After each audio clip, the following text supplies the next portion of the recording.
Agroclimatologue, ça se découpe en deux mots, hein, agro et climatologie.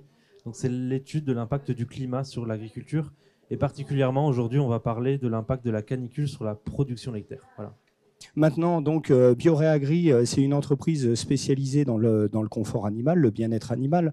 On a développé l'Aquaclim, qui est un matelas à eau climatisant, parce qu'on a compris que non seulement il fallait une bonne circulation sanguine pour l'animal pour produire du lait, donc le matelas à eau répond à ce besoin physiologique.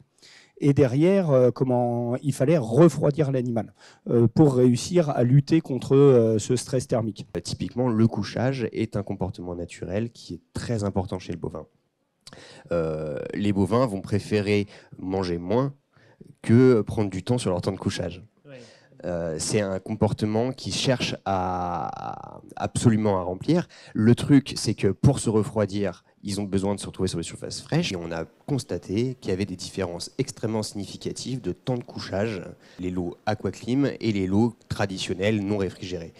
Quand je dis extrêmement significative, c'est qu'on est à 8 heures de couchage sur les lots non climatisés et 10 heures de couchage sur les lots réfrigérés Aquaclim. Ça a un impact, cette souffrance et ce stress, qui est aussi important pour la production laitière directement. C'est-à-dire que le stress, on sait que ça provoque des pertes de production. Le stress thermique, directement, fait que le lait est produit en moins grande quantité par le pied. Sur les matelas Bioré, ce qui est très intéressant, c'est qu'on a observé une très forte corrélation en fait, entre l'effet de ces matelas et l'atténuation des pertes de lait.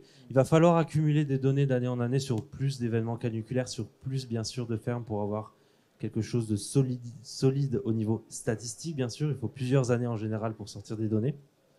Mais les premiers éléments sont très concluants sur cette atténuation des pertes de lait.